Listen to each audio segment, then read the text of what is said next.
भावार्थ, जैसे प्रजाजन राजा को स्वीकारते हैं, वैसे राजपुरुष भी प्रजा की आज्ञा को माना करें।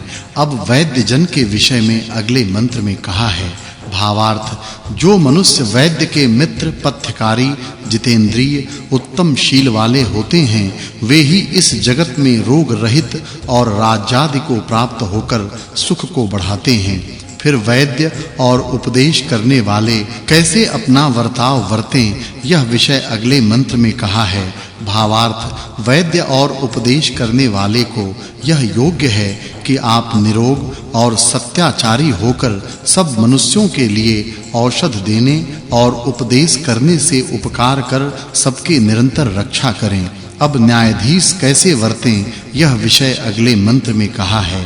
भावार्थ, हे मनुष्यों, जैसे ईश्वर पक्षपात को छोड़ के धार्मिक सज्जनों को उत्तम कर्मों के फल देने से सुख देता और पापियों को पाप का फल देने से पीड़ा देता है, वैसे तुम लोग भी अच्छा यत्न करो। फिर राजा जन कैसे वर्तें, यह विषय अगले मंत्र में कहा है। भावार्थ, क्रोध को प्राप्त हुए सज्जन राजपुरुषों को किसी का अन्याय से हनन न करना चाहिए और गौ आदि पशुओं की रक्षा सदा करनी चाहिए। प्रजाजनों को भी राजा के आश्रय से ही निरंतर आनंद करना चाहिए और सबों को मिलाकर ईश्वर की ऐसी प्रार्थना करनी चाहिए कि हे परमेश्वर, आपकी कृपा से हम लोग बाल्यावस्था में विवाह आदि बुरे काम करके पुत्रादिकों का विनाश कभी न करें और वे पुत्र आदि भी हम लोगों के विरुद्ध काम को न करें तथा संसार का उपकार करने वाले गौ आदि पशुओं का कभी विनाश न करें।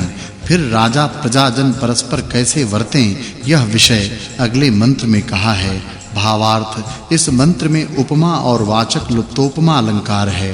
प्रजा पुरुष राजपुरुषों से राजनीति और राजपुरुष प्रजा पुरुषों से प्रजा व्यवहार को जानने योग्य को जाने हुए सनातन धर्म का आश्रय करें। फिर राजा प्रजा के धर्म का उपदेश अगले मंत्र में किया है। भावार्थ, मनुष्यों को चाहिए कि यत्न के साथ पशु और मनुष्यों के विनाश करने वाले दुराचारियों से दूर रहें और अपने से उनका दूर निवास करावें। राजा और प्रजाजनों को परस्पर एक दूसरे से उपदेश कर सभा बना और सबकी रक्षा व्यवहार और परमार्थ का सुख सिद्ध करना चाहिए। फिर अध्यापक और उपदेशकों के व्यवहारों को अगले मंत्र में कहा है। भावार्थ, राजपुरुषों को राजा लोगों के प्रिय आचरण नित्य करने चाहिए और राजा लोगों को प्रजाजनों के कहे वाक्य सुनने योग्य हैं। ऐसे सब राजा प्रजा मिलकर न्याय की उन्नति और अन्याय को दूर करें। इस सूक्त में ब्रह्मचारी, विद्वान, सभाध्यक्ष और सभासद आदि के गुणों का वर्णन होने से इस सूक्त में कहे अर्थ की पिछले सूक्त के अर्थ के साथ एकता जानने योग्य है। यह 114वां सूक्त और छठा वर्ग समाप्त हुआ। अब 6 ऋचाओं वाले 115वें सूक्त का आरंभ है। उसके प्रथम मंत्र में ईश्वर के गुणों का उपदेश किया है। भावार्थ, जो देखने योग्य परिमाण वाला पदार्थ है वह परमात्मा होने को योग्य नहीं। न कोई भी उस अव्यक्त सर्वशक्तिमान जगदीश्वर के बिना समस्त जगत को उत्पन्न कर सकता है और न कोई सर्वव्यापक सच्चिदानंद स्वरूप अनंत अंतर्यामी चराचर जगत के आत्मा परमेश्वर के बिना संसार को धारण करने, जीवों को पाप और पुण्यों को साक्षीपन और उनके अनुसार जीवों को सुख दुख रूप फल देने को योग्य है। न परमेश्वर की उपासना के बिना धर्म अर्थ काम और मोक्ष को पाने को कोई जीव समर्थ होता है। इससे यही परमेश्वर उपासना करने योग्य इष्ट देव सबको जानना चाहिए। फिर ईश्वर का कृत्य अगले मंत्र में कहा है।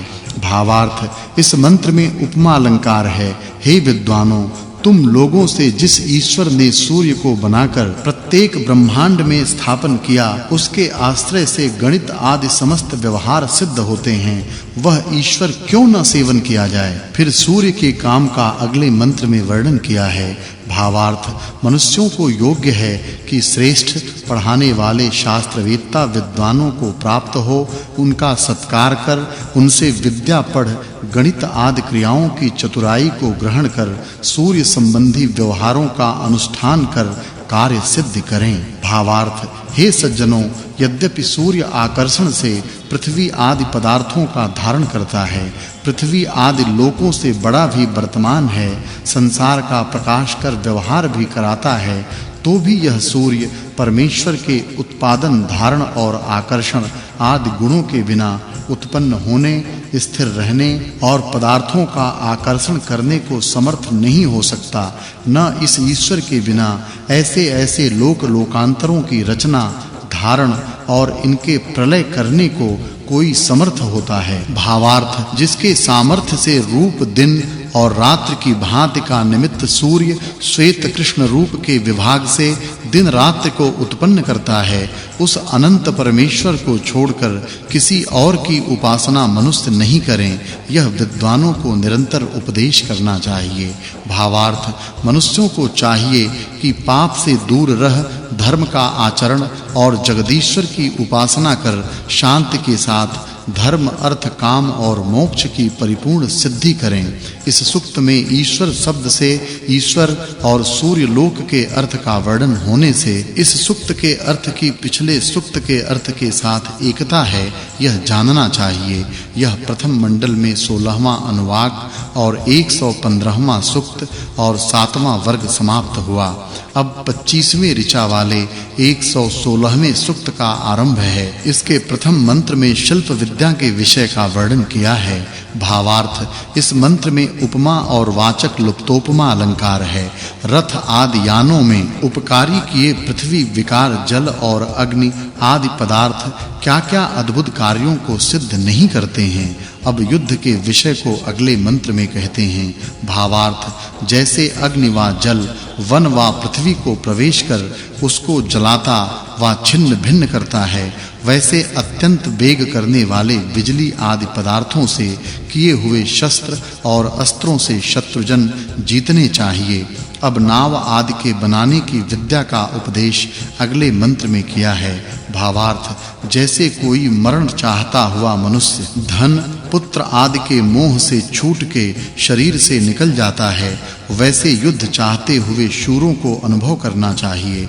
जब मनुष्य पृथ्वी के किसी भाग से किसी भाग को समुद्र उतरकर शत्रुओं के जीतने को जाया चाहें, तब पुष्ट बड़ी-बड़ी कि जिनमें भीतर जल न जाता हो और जिनमें आत्मज्ञानी विचार वाले पुरुष बैठे हों और जो शस्त्र, अस्त्र आदि युद्ध की सामग्री से शोभित हों, उन नावों के साथ जावें। भावार्थ, आश्चर्य इस बात का है कि मनुष्य को 3 दिन रात्रि में समुद्र आदि स्थानों के आर पार जावेंगे आवेंगे तो कुछ भी सुख दुर्लभ रहेगा, किंतु कुछ भी नहीं। भावार्थ, राजपुरुषों को चाहिए कि निरालंब मार्ग में, अर्थात जिसमें कुछ ठहरने का स्थान नहीं है, वहां विमान आदि यानों से ही जावें। जब तक युद्ध में लड़ने वाले वीरों की जैसी चाहिए वैसी रक्षा न की जाए, तब तक शत्रु जीते नहीं जा सकते। जिसमें 100 वल्ली विद्यमान हैं, वह बड़े फैलाव की नाव बनाई जा सकती है।